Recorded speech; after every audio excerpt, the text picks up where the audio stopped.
परम आराध्य परम धर्माधीश उत्तराम न्याय ज्योतिषी पीठाधीश्वर जगत गुरु शंकराचार्य स्वामी श्री अभिमुक्तेश्वरानंद सरस्वती जी कल रात अम्बाला में हरियाणा कांग्रेस के पूर्व कोषाध्यक्ष एडवोकेट रोहित जैन के घर पहुंचे, जहां महाराज शंकराचार्य का जोरदार स्वागत किया गया व आज एक प्रेस वार्ता रखी गई, जिसमें जगत गुरु शंकराचार्य ने अपनी 22 दिवसीय यात्रा के बारे में बताया।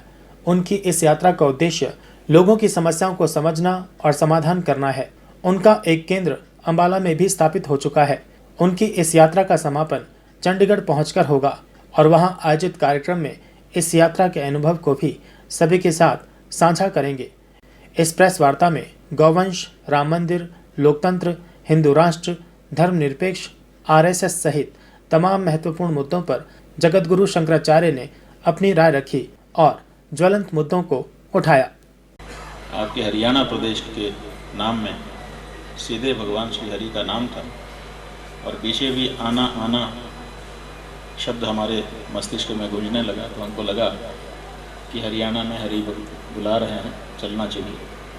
तो हम यहाँ आए और आकर के जब हमने यहाँ पर भ्रमण का कार्यक्रम बनाया तो हमको बताया गया कि यहाँ पुलिस ज़िले 24 हैं और राजस्व ज़िले 22 हैं। हर ज़िले में हमको जाने का था, तो हमने सोचा कि भगवान श्री हरि के 24 अवतार हैं और यहाँ 24 ज़िले हैं, तो क्यों ना हर ज़िले में भगवान श्री हरि के एक अवतार की स्थापना की जाए, जिससे हरियाणा हरिमय बन जाए। तो समझिए, हरियाणा को हरिमय बनाने की अपनी यात्रा लेकर के हम आए हैं और इस समय आपके अम्बाला में हैं। यहाँ से चंडीगढ़ जा रहे हैं, वहाँ पर इसका समापन होगा और फिर योजना बना करके तदनुसार कार्य आरंभ किया जाएगा। इतनी बात हमने बता दी। अगर कुछ आप पूछना चाहते हैं तो आपका स्वागत है। राजनीतिक पैंतरेबाजी है और एक राजनीतिक या राजनीतिक दल अगर राजनीतिक पैंतरेबाजी नहीं करेगा तो फिर वो क्या करेगा। इसलिए राजनीतिज्ञ को तो राजनीति करनी ही है। ये तो हम और आप हैं जिनको इन पैंतरों की असलियत को, हकीकत को समझना है। तो जनता से हम यही अनुरोध करना चाहेंगे, राजनीतिक दल तो अपनी राजनीति करेंगे, करना भी चाहिए उनको, नहीं तो फिर क्या करेंगे। लेकिन हमें अपना हित समझ करके तदनुसार ही इस बारे में प्रवृत्त होना चाहिए। भगवान राम का मंदिर बनकर पूरा हो गया, इसका श्रेय जो कोर्ट को जाता है या मोदी जी भी जाता है या जिन्होंने इसको गिराया। देखिए, आप किस अखबार से? मैं इंडिया PTI, ये संवाद एजेंसी है और सच्ची बातें लोगों तक पहुंचाती है। आपके समाचार को लेकर के लोग अपने अखबारों में और अपने टेलीविज़न के चैनल में चला देते हैं।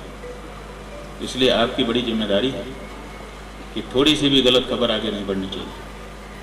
और हमको बड़ी निराशा हो रही है आपके प्रश्न को सुन करके, जब आप ये कह रहे हैं कि मंदिर तैयार हो गया। कहाँ तैयार हो गया मंदिर? अरे भाई, यही तो सबसे बड़ा सवाल है कि मंदिर बना ही नहीं और उद्घाटन हो रहा है।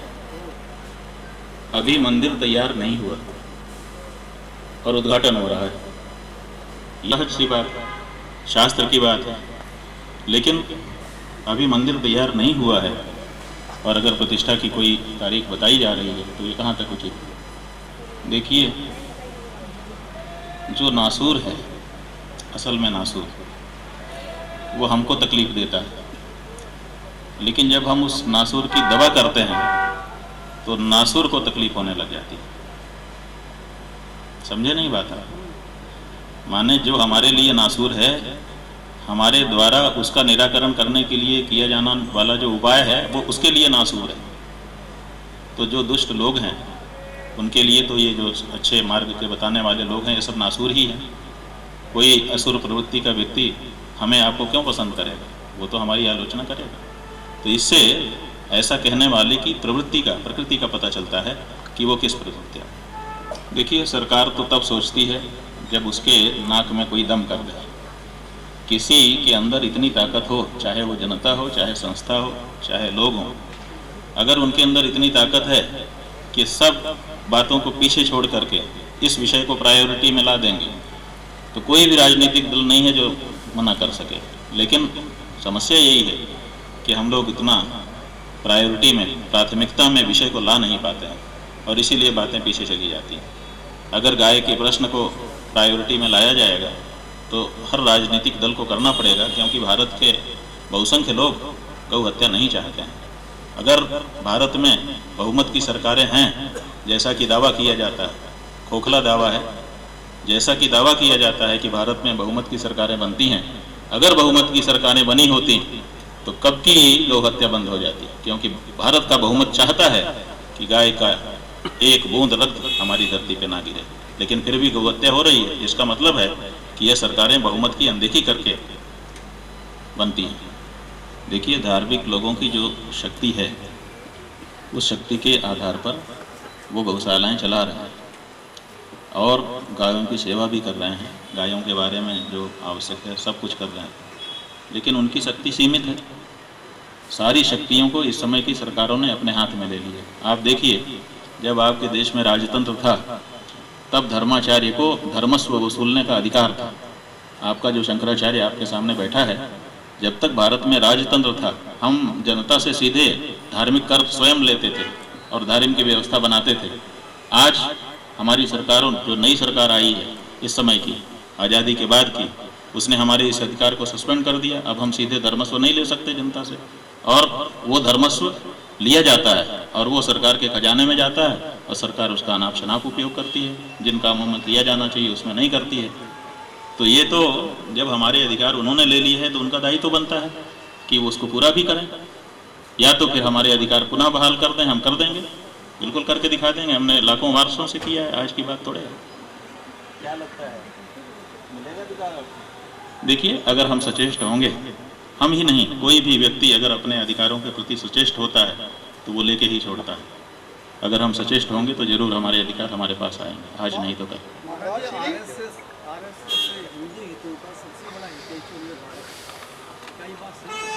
देखिए, ये भी नहीं कहती है कि हम हिंदू संगठन हैं। उन्होंने वक्तव्य दिए हैं कि हमको क्यों आप इसमें डालते हो, हम हिंदू संगठन नहीं हैं, हम तो सामाजिक संगठन हैं। तो वो अपने आप को हिंदू संगठन नहीं कहते, और इसीलिए उनका स्वयंसेवक मुसलमान भी हो सकता है, उनका स्वयंसेवक गाय को खाने वाला भी हो सकता है और गाय को पूजने वाला भी हो सकता है।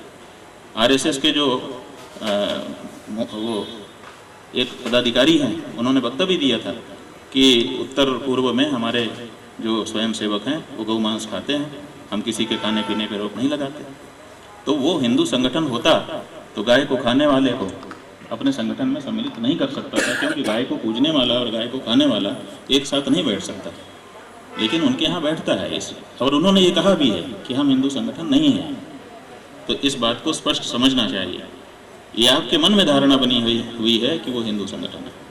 महाराज, भारत देश को हिंदू राष्ट्र बनाने की कोशिश की जा रही है, सर थोड़ा फोन की डिमांड की जा रही है, इसके बारे में आपका क्या कहना है? देखिए, बात यह है कि भारत देश को मुस्लिम राष्ट्र बनाने की, भारत देश को सिख राष्ट्र बनाने की, भारत देश को ईसाई राष्ट्र बनाने की, भारत देश को हिंदू राष्ट्र बनाने की सब तरह की कोशिशें चल रही हैं। सवाल ये है कि जो लोग ये कोशिश कर रहे हैं, चाहे कोई भी कर रहा हो, हम तो सबको आदर देते हैं। हमारे सामने कोई प्रारूप तो लेकर के आए कि आज जैसा है हमारा देश, अगर ये हिंदू राष्ट्र बन गया, अगर ये मुस्लिम राष्ट्र बन गया, अगर ये अमुक अमुक अमुक राष्ट्र बन गया, तो इसमें क्या बदलाव आएगा और जनता कैसे सुखी हो जाएगी। जो समस्याएं आज हैं उनसे हमको कैसे छुटकारा मिल जाएगा। कोई इस बात का प्रारूप लेके नहीं आ रहा है। केवल जुमला बोलते हैं कि हिंदू राष्ट्र बना देंगे। केवल हिंदू राष्ट्र बन जाने से, अगर नामकरण कर देने से, अगर इनका नाम प्रधानमंत्री कर देते, प्रधानमंत्री बन जाते हों तो बात अलग है। केवल नाम करने से कुछ नहीं होगा, उसके लिए पूरा परिवर्तन करना होगा। रहन सहन, तौर तरीका, विचार, दर्शन, सब कुछ पलटना होगा। ऐसा पलटने के लिए कोई तैयार नहीं। आपके चैनलों के माध्यम से हमने अनेक लोगों के वक्तव्य सुने जो कह रहे हैं कि हिंदू राष्ट्र बनना है, लेकिन प्रारूप किसी ने अभी तक सामने नहीं रखा है। और जब तक कोई प्रारूप नहीं आता है तब तक केवल जुमले पर कोई भी गंभीर व्यक्ति कुछ विचार नहीं कर सकता। हमारा आपके माध्यम से अनुरोध है ऐसे लोगों से जो हिंदू राष्ट्र बनाने की बात करते हैं कि वो जनता के सामने अपना प्रारूप रखें। हम जरा विचार तो करें कि क्या गुण है, क्या दोष है। अगर अच्छी चीज़ होगी तो कोई भी अपनाएगा, हम भी अपना लेंगे। और केवल अगर नामकरण किया जाना है कि साहब गंगा, हम खुद भुक्तभोगी हैं। हमने एक आंदोलन चलाया 2008 ईस्वी में कि गंगा को राष्ट्र नदी घोषित किया जाए। बात क्या थी कि हमने एक जग गटर का पानी निकाला और राष्ट्र के ध्वज पर डालने के लिए जा रहे थे, तिरंगे पर। तो हमको वहाँ पर जो पुलिस वाले खड़े थे उन्होंने कहा महाराज मत करिए, नहीं तो आपको हमको अरेस्ट करना पड़ेगा। हमने कहा क्यों? उन्होंने कहा कि राष्ट्रध्वज का अपमान नहीं किया जा सकता और ये गटर का पानी अगर इसके ऊपर आप डालेंगे तो ये अपराध होगा। ठीक है, तो हमने सोचा कि ये अच्छा है, हम गंगा को राष्ट्र नदी घोषित कराने के लिए आंदोलन करते हैं। तो हमने एक बहुत बड़ा आंदोलन किया। ये जो डायलॉग आया था ना कि मुझे गंगा ने बुलाया है, ये हमारे आंदोलन के वातावरण में बोला गया डायलॉग था, इसीलिए गूंज गया पूरे देश में, क्योंकि उसके पहले गंगा जी का आंदोलन बड़ा हम खड़ा कर चुके थे। तो हमने गंगा को राष्ट्र नदी घोषित करवा लिया 4 नवंबर 2008 ईस्वी को। आपको भी पता है, आपने सबने छापा। हम लोगों ने खुशियाँ मनाई कि अब गंगा राष्ट्र नदी घोषित हो गई, अब गंगा में गटर का पानी नहीं जाएगा। लेकिन उस दिन जितना जाता था उसका कई गुना ज़्यादा आज गंगा में गटर का पानी जा रहा है, कोई रोक नहीं है। तो गंगा को राष्ट्र नदी हो जाने से क्या फ़ायदा होगा? ऐसे ही इस देश को हिंदू राष्ट्र कह देते हैं, क्या फ़ायदा हो जाएगा? जब तक उसका प्रोटोकॉल नहीं बदलता है तब तक केवल नामकरण कर देने से कोई फायदा होने वाला नहीं। देखिए, हमारी ये जो यात्रा है पहले 11 दिन की थी, अब 11 दिन की, कुल 22 दिनों की यात्रा हमारी है। आपके हरियाणा के सभी राजस्व जिलों में हम गए और अब इसका समापन आज चंडीगढ़ पहुंच करके हो जाएगा। हमने आपको बताया कि इस यात्रा का उद्देश्य 2 है। एक, अपने क्षेत्राधिकार का भ्रमण करके अपनी सनातनी जनता की समस्याओं को, धार्मिक समस्याओं को जानना, समझना, और दूसरे, हरियाणा में क्योंकि हरि का नाम जुड़ा है और ज़िले भी लगभग 24 हो रहे हैं, तो 24 अवतार भगवान श्री हरि के प्रसिद्ध हैं।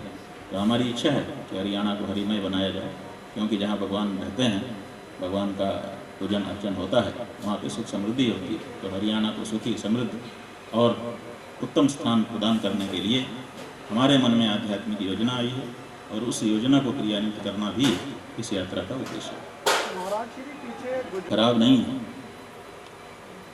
क्यों खराब नहीं है? क्योंकि आप लोगों को इस बात का अनुमान हो सकता है, अगर ध्यान से सोचेंगे, कि कोई व्यक्ति उस मानसिकता में पहुंच जाता है जहां उसको अपने अगल बगल की चीज़ों का ध्यान नहीं रहता है। कपड़े पहने हैं कि नहीं पहने हैं, आपके घर में बुजुर्ग रहते हैं, बहुत शर्मीले होते हैं, बहुत संकुचाने वाले होते हैं। जमाई भी आए तो आगे किताब रख लेते हैं कि कोई जमाई लेते हैं हमको ना देख ले। थोड़ा सा कपड़ा उड़ जाए तो तुरंत ऐसे करते हैं। ऐसे आपके घर में बुजुर्ग होते हैं, माता और पिता दोनों, पुरुष स्त्री दोनों। लेकिन जब उनकी उम्र बढ़ जाती है, एक समय ऐसा आता है कि पूरा शरीर उनका खुला रहता है और वो कुछ भी संकोच नहीं कर पाते हैं। क्यों? क्योंकि उस परिस्थिति में पहुंच गए जहां अब ये सब चीज़ें उनके लिए गौण हो गई। तो ऐसे ही अवधूत अवस्था, दिगंबर अवस्था एक अवस्था है। उस अवस्था को अगर कोई व्यक्ति प्राप्त हो गया तो फिर उसको इससे मतलब ही नहीं है। लेकिन उस अवस्था को भी हम प्राप्त नहीं हुए हैं और कोई उस अवस्था को प्राप्त हुआ था, इसलिए उसकी नकल करके हम भी दिगंबर होकर घूमेंगे समाज में, तो ये कहाँ तक उचित होगा? तो जहाँ जैसा वातावरण हो वैसा करना चाहिए। हम स्वयं असल में दिगंबर हैं। जो भी सन्यासी होता है वो दिगंबर ही होता है। जब हमारा सन्यास होता है तो सन्यास लेकर के घोषणा होते ही हम उत्तर दिशा की ओर चल पड़ते हैं दिगंबर होकर। एक लंगोटी भी नहीं होती हमारे शरीर। और फिर जब 8-10 कदम हम उत्तर दिशा में जाते हैं तो हमारे गुरु पूछते हैं किधर जा रहा है? तो महाराज हम हिमालय जा रहे हैं, तपस्या करें। वो कहता है नहीं, लौट के आओ, ये लो कपड़ा, कौपीन धारण करो, ये कटी वस्त्र धारण करो, उत्तरी धारण करो, और समाज में अभी तुम्हारी ज़रूरत है तो तुम यहाँ पे हमारे निर्देशानुसार कार्य करो। तो वो हमको मर्यादा की रक्षा के लिए, लज्जा की रक्षा के लिए वस्त्र देता है और उस वस्त्र को धारण करके तब हम समाज में काम करते हैं।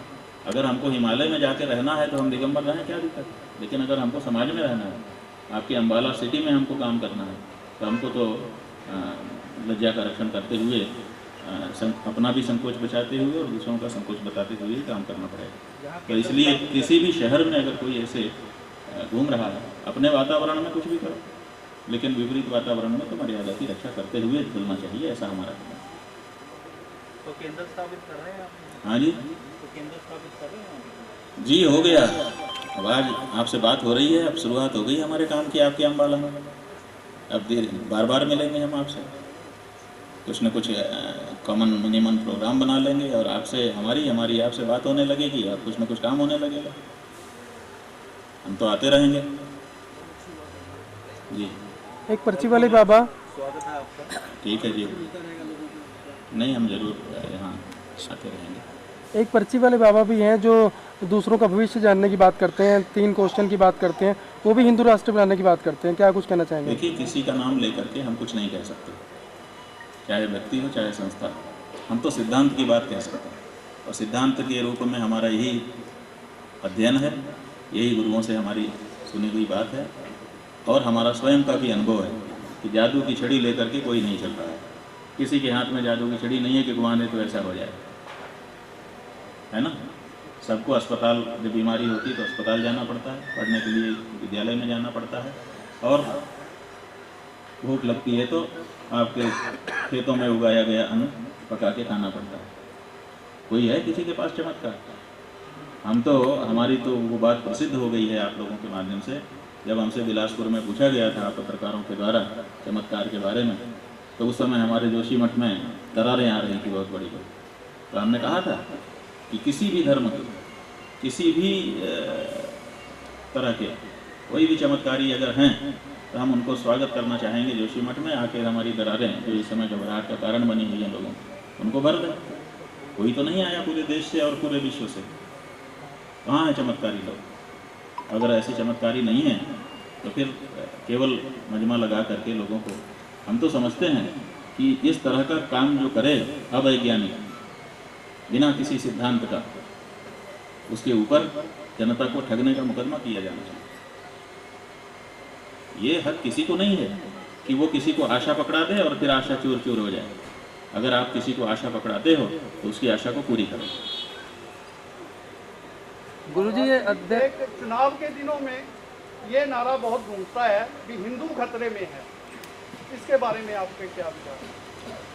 राजनीतिक हिंदू खतरे में, इसके बारे में हमारा यही विचार है। और क्या विचार गुरुजी, है ना। इस समय धार्मिक लोग धर्माचार्य भी बन चुके हैं। धर्माचार्यों की कोई पूछ नहीं है। और धर्माचार्य को अगर आना है तो आओ, उनके साथ सोफा शेयर करो। पहले जो मर्यादा थी कि गुरु का स्थान ऊंचा होता था, उसके चरणों में बैठने को मिल जाए इसी को धन्य भाग्य समझा जाता था, वो कहाँ है? जो लोग राजनीतिक के स्वयं धर्माचार्य बने हैं और जो धर्माचार्य उनके साथ जाना चाहता है उसको सोफा शेयर करना पड़ रहा है, बराबर के आसन में बैठना पड़ रहा है। राजनीति की तो बगल में बैठ के पैर पे पैर चढ़ा लेते हैं जी। आपके दृश्य हम देखे हुए हैं, आप लोग जो वीडियो बना के भेजते हो उसमें से कई वीडियो में ये सब दृश्य दिखता है। तो ये अवमूल्यन हो रहा है। स्थिति ये है तो वो धर्म का इस समय खूब यूज कर रहे हैं, दोहन कर रहे हैं, और जनता इस समय अपने आप को बचाने में समर्थ नहीं है। उनकी जादूगरी में आ गई है, mesmerism उन्होंने कर दिया है और बस लोग पीछे चले जा रहे हैं। जो वो कह दें, अगर कहीं मंदिर टूट रहा है सड़क पर या गांव में या विकास के कारण, और अगर वो वहाँ विरोधी पार्टी की सरकार है तो देखो कितनी भीड़ लगती है कि मंदिर नहीं तोड़ सकते। अगर उन्हीं के पार्टी के तोड़ दें तो सारे हिंदू उनके कहने लगते हैं कि हाँ विकास के लिए हो रहा है, अच्छा तो है, होना चाहिए। ये परिभाषा है, माने मंदिर मुख्य नहीं है, तोड़ कौन रहा है ये मुख्य है और उसी के अनुसार एक्ट किया जाता है। परिस्थिति तो देखो आप, ये हो रहा है।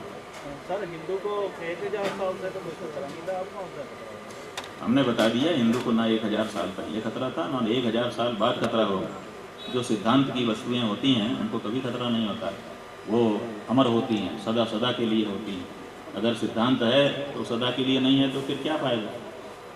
तत्काल के लिए तो नीति होती है, सिद्धांत सदा सदा के लिए होता है। गुरुजी, इतने दिनों से जो यात्रा आप बता रहे हैं चल रही है, अध्ययन किया सामाजिक, क्या कुछ निकल के आया? चंडीगढ़ में बताएंगे पूरी यात्रा होने पर। चावल पूरा पक जाए तब परोसना चाहिए।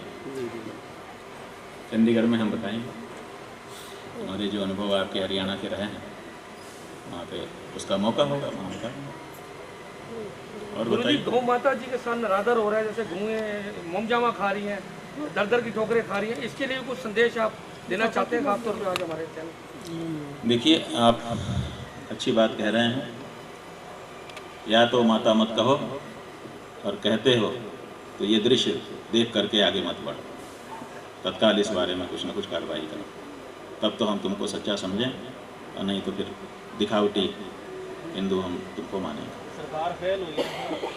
सरकार की बात छोड़ दो, सरकार कभी फेल नहीं होती है, क्योंकि उसने मानक ही नहीं। देखिए, आपके 2 वर्ष के बच्चे के लिए, 3 वर्ष के बच्चे के लिए मानक है, उसका हर साल रिपोर्ट कार्ड आता है, फेल और पास ग्रेड आता है। लेकिन सरकारें 75 साल से इतनी सारी सरकारें बदल गई, सब पार्टियों की, कभी कोई इन्होंने मानक तय किया कि अगर ये हो तो फेल, नहीं तो पास। फेल पास का कोई इनके पास मानक ही नहीं है सरकारों के। वो एक दूसरा आएगा तो वो उनको फेल करार देगा, फिर वो आएंगे उसका बात चुना करके वो उसको फेल करार दे देंगे। सारे फेल सारे पास, ऐसा कैसे होता है? छोटे से 2 साल 4 साल के बच्चे को आप फेल पास घोषित करते हो। कई बच्चे तो फेल होकर के आत्महत्या तक कर लेते हैं बेचारे। आप उनके साथ अन्याय करते हो, और आपकी सरकार है, उनका फेल पास का कोई मानक ही आपने आज तक सेट नहीं किया कि इतना पहले ही तय कर दो ना कि ये अगर हम कर पाए तो फेल समझना, नहीं तो पास समझना। लेकिन ये कहाँ, आप लोग सेट भी नहीं करवाते हैं और वो लोग सेट करते भी नहीं हैं।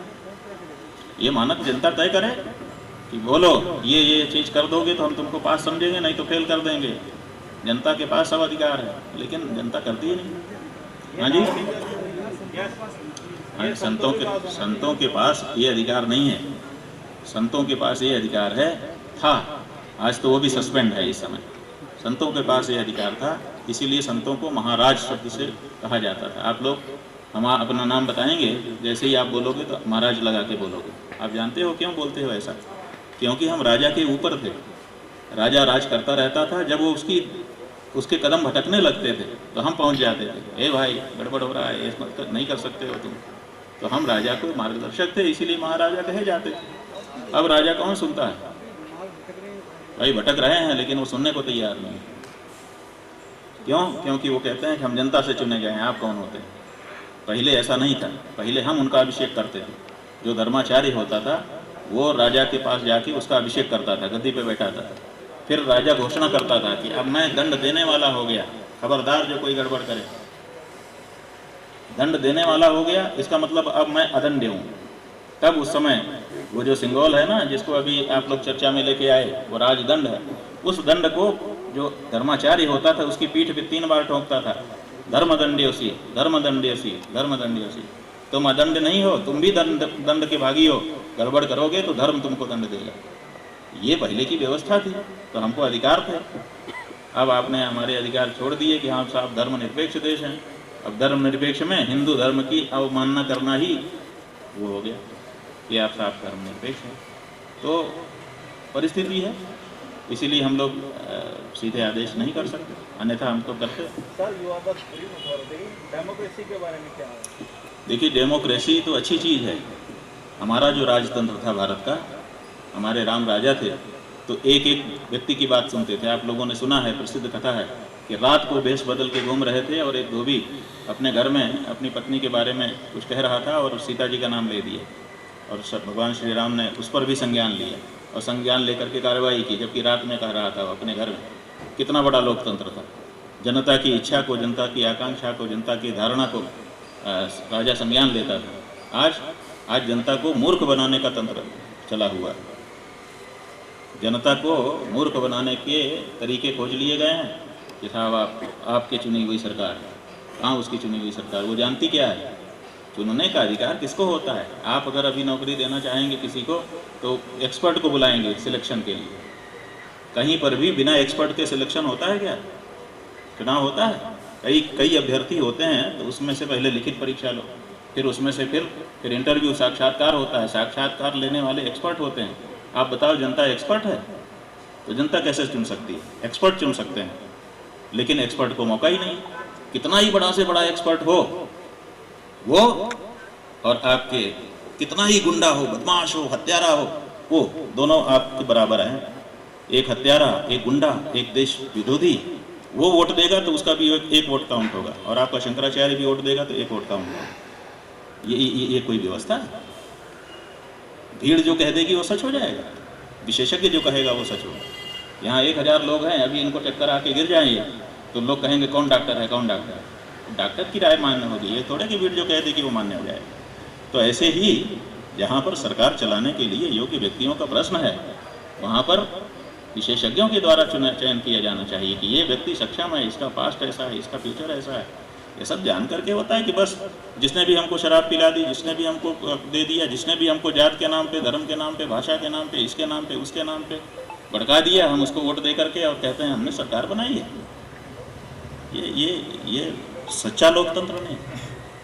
ये जनता को मूर्ख बनाने की एक पद्धति है जो विदेशों से आई है। कहा जा रहा है। हाँ जी, महाराज श्री इसमें जो चतुर लोमड़ी होगी वो राज करेगी। बाकी अच्छे से धर्म का पैमाना ही उन्होंने छुआ नहीं है। वो धर्म के पैमाने पे कहाँ चल रहा है आप बताओ? कोई धर्म का काम किया हो?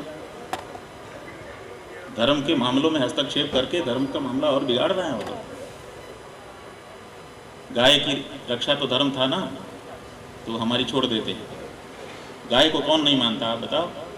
जो हिंदू है या हिंदुओं में से आगे चल करके नई शाखा बनी है, जैसे आप सिख लोग, गाय को तो सब मानते हैं ना। तो गाय की रक्षा नहीं कर सके, हम कैसे कहें कि हिंदू हितों की रक्षा करने वाली कोई सरकार है? जो 2 टर्म लगातार रह गई, बहुमत पूर्ण मिल गया जिसको, और उसने गाय की अगर रक्षा नहीं की, आप अगर कहते हो तो कहो, हम तो कैसे कह सकते हैं कि वो हिंदू सरकार है? हमको तो हमारे मुँह से तो शब्द नहीं निकल सकेगा। हाँ, अगर वो करते गाय माता के लिए, थोड़ा घाटा ही सह लेते कि भाई चलो भारत को कई तरह से घाटा होता है, हम थोड़ा घाटा ही सह लेंगे, मांस बिक्री से जो पैसा आ रहा है वो हमारे खजाने में नहीं आएगा, थोड़े से लोग हमारे नाराज हो जाएंगे जो गाय मांस खा रहे हैं। लेकिन ये दोनों राजनीतिक दृष्टि से, आर्थिक दृष्टि से दोनों क्षति हम सहने को तैयार हैं, क्योंकि देश की बहुसंख्यक जनता इस चीज़ को चाहती है। इसलिए हम ये निर्णय ले रहे हैं। अगर इतनी हिम्मत दिखा देते तो हम उनको पूजते, और अगर नहीं दिखाई तो हम उनको थूकेंगे। इससे ज़्यादा नहीं कर सकते। जो सच है वही सच है, हम चेहरा देख करके नहीं कह सकते। जो सच बात है वो हमको कहना पड़ेगा, क्योंकि हम न्यायाधीश के आसन पर हैं। सर, गाय की दुर्गति जितनी अब हो रही है, पहले कभी नहीं होती। सही है, क्योंकि पहले पॉलीथीन था ही नहीं भैया, पहले पॉलीथीन था ही नहीं। ये पॉलीथीन ला करके रख दिया गया, अब वो खा रही है। इसी तरह से एक हमने उदाहरण दिया, पहले ये परिस्थिति नहीं थी। पहले गाय हमारे अर्थव्यवस्था की रीढ़ थी, कृषि और कृषि प्रधान हमारा देश था। अब आपके ट्रैक्टर आ गया, दूसरे विदेशी देशों से आप तेल खरीदो, अपने देश का डॉलर, अपने रुपया उनको दो, और बदले में अपनी संस्कृति समाप्त करो। अब हल चलाने में हम लोगों को दिक्कत है, अब हम डीजल से ट्रैक्टर चलाते हैं, तब खेती करते हैं। बदल गया ना। अब ये जब हमारा तरीका बदलेगा तो हमारी संस्कृति बदल जाएगी, बदल रही है। उसकी पीड़ा हम कुछ लोगों को हो रही है, कुछ लोग अभी यूज्ड टू हो गए, अब उनको पीड़ा भी नहीं होती। आगे चल के और क्या होगा? आगे चल के जो बच्चा है ये जब जवान होगा तब इसको कोई पीड़ा थोड़े होगी। इसके समय तक तो सब चीज़ यूज्ड टू हो चुका होगा। गुरुजी, आपके पास भी एक सिंगोल जैसी चीज़ है, ये क्या है? यही सिंगोल ही है। सिंगोल है ये? हाँ जी, ये हमारा राजदंड है। ये इस बात का प्रतीक है कि हमको धर्म का शासन करने का अधिकार है। ये राजा सुधन्मा ने हमको दिया है। आदि शंकराचार्य जी के समय में राजा सुधन्मा चक्रवर्ती राजा थे, उन्होंने अनुरोध करके ये दिया है कि आप राज पूरा उत्तर भारत हमारे अंतर्गत आए। सर, मनुस्मृति और जो भारतीय संविधान है उसमें कितना अंतर मानते हैं? देखिए, मनुस्मृति और भारतीय संविधान में बहुत सारे अंतर हैं। एक मुख्य अंतर आपको बता दें, जिसको आपको समझ लेना बहुत ज़रूरी है। हमारे जो भी संविधान है, उन संविधान में 2 लोक हैं, एक लोक और एक परलोक। आज का जो आपका भारत का संविधान है वो परलोक के बारे में उसमें चर्चा ही नहीं है कि परलोक भी होता है।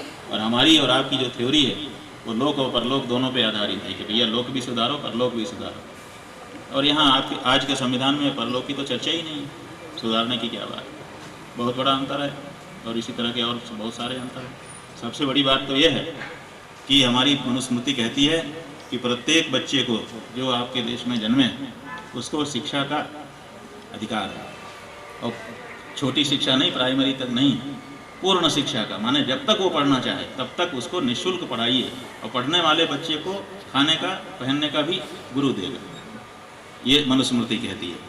मनुस्मृति के अनुसार अगर देश चले तो हर बच्चे को पोस्ट ग्रेजुएशन शोध स्थिति तक निःशुल्क शिक्षा मिलेगी, भोजन, लॉजिंग, फूजिंग और क्लोथिंग के साथ। और यही नहीं, वो योग्य बनेगा। और आज के संविधान ने शिक्षा को व्यापार का विषय बना दिया। अब जिसके पास पैसा है वो अपने बच्चे को पढ़ा सकता है, जिसके पास पैसा नहीं है आप अपने बच्चे को पढ़ा नहीं सकते। और इसीलिए भारत के लोगों ने जहाँ 100 बेटे उत्पन्न किए, यहाँ 10-15 तो सामान्य बात थी, जहाँ पे भगवान श्री कृष्ण 8वें बच्चे होते थे, वहाँ आज 1 से आगे 2 में दिक्कत हो जा रही है और 2 से आगे का तो सवाल ही नहीं उठता। ऐसी परिस्थिति हो गई। क्यों? क्योंकि बच्चे को पढ़ा नहीं सकते। तो कितना बड़ा अंतर आ रहा है संविधान और उसके। तो मनुस्मृति जो है उसमें मानव कल्याण की बात की गई।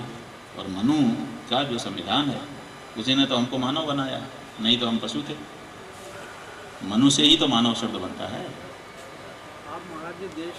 आज हमारे संविधान में धारा 25 से लेकर के 30 तक चले जाइए, जो बहुसंख्यक हिंदू है उसको अपने स्कूल में अपने बच्चे को धार्मिक शिक्षा देने का अधिकार ही नहीं रहेगा। अल्पसंख्यक तो दे सकता है, जहाँ सिख अल्पसंख्यक घोषित हैं वो अपने स्कूल में अपने बच्चे को अरदास कैसे करनी है पढ़ा सकते हैं।